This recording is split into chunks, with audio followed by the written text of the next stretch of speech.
트럼프 미국 대통령이 또다시 관세 압박 카드를 꺼내들었습니다. 중국에 지난 4일부터 10% 추가 관세를 부과한 데 이어 다음 달 4일부터 10%를 더 매기겠다고 자신이 만든 SNS 트루스 소셜에 밝혔습니다. 트럼프 대통령 말대로라면 기존 관세에 20% 추가 관세를 부과하는 셈이 됩니다. 트럼프 대통령은 관세 부과의 배경으로 마약 문제를 거론했습니다.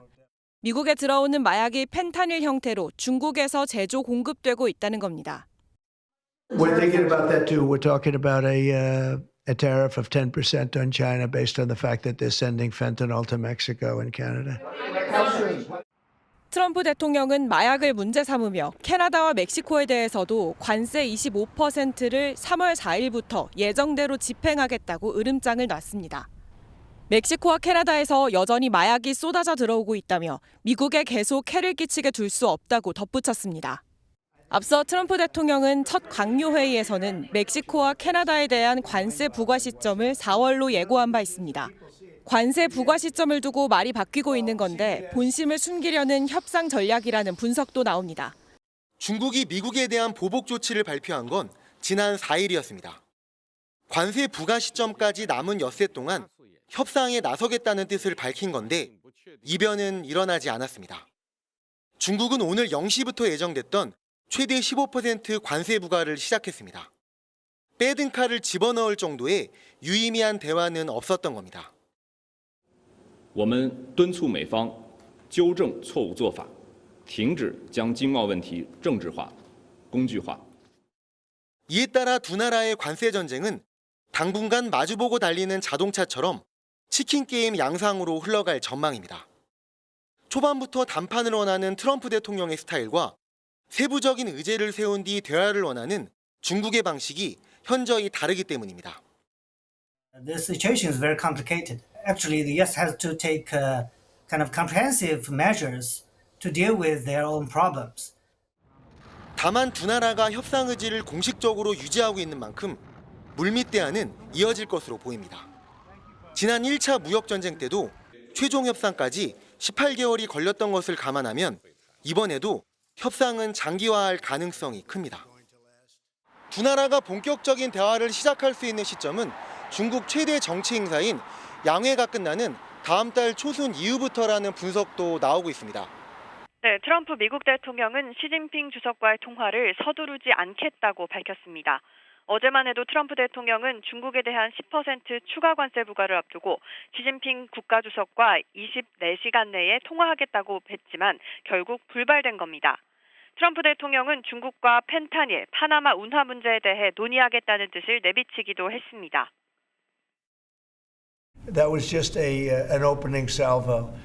If we can't make a deal with China, then the tariffs will be very, very substantial. 미국의 추가 관세 부과에 중국은 즉각 보복 조치를 발표했습니다. 중국은 오는 10일부터 미국 석탄과 액화 천연가스의 15%, 원유 농기계와 자동차의 10% 추가 관세를 부과하기로 했습니다. 또 반도체 핵심 원료의 수출을 통제하고 미국 기업인 구글에 대해 반독점법 위반 혐의로 조사에 나섰습니다. 트럼프 일기 행정부 시절에 벌어졌던 미중 무역 전쟁에 다시 불이 붙는 모양새입니다. 트럼프 대통령은 중국의 보복 관세 조치에 대해 괜찮다는 입장을 내놨습니다. 중국이 관세 부과 시점을 즉시가 아닌 10일로 미뤄뒀고 트럼프 대통령이 시 주석과 통화는 적절한 때에 이루어질 거라고 한 만큼 협상의 여지가 아직 남아있다는 관측도 나옵니다.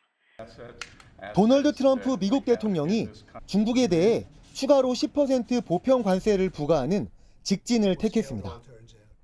That was just an opening salvo. If we can't make a deal with China, then the tariffs will be very, very substantial. 중국의 반격은 치밀했습니다.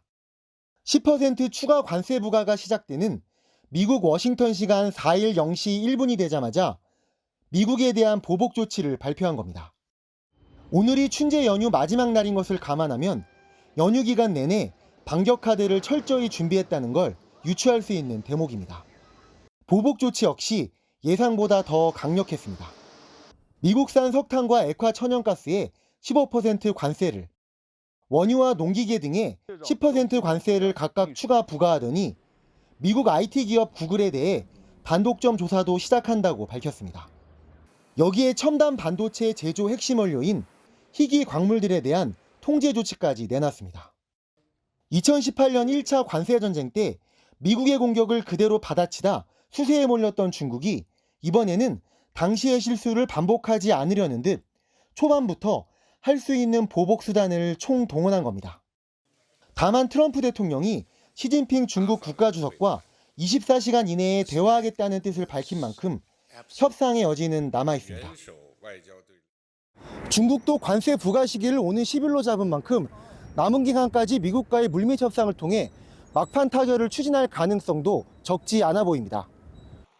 도널드 트럼프 미국 대통령이 캐나다와 멕시코에 대해 25% 관세를 부과하는 행정명령에 서명하자 캐나다는 보복 관세를 예고했습니다. 일부 주정부에서는 미국산 판매를 막고 캐나다산을 대신 사자는 움직임까지 보였습니다.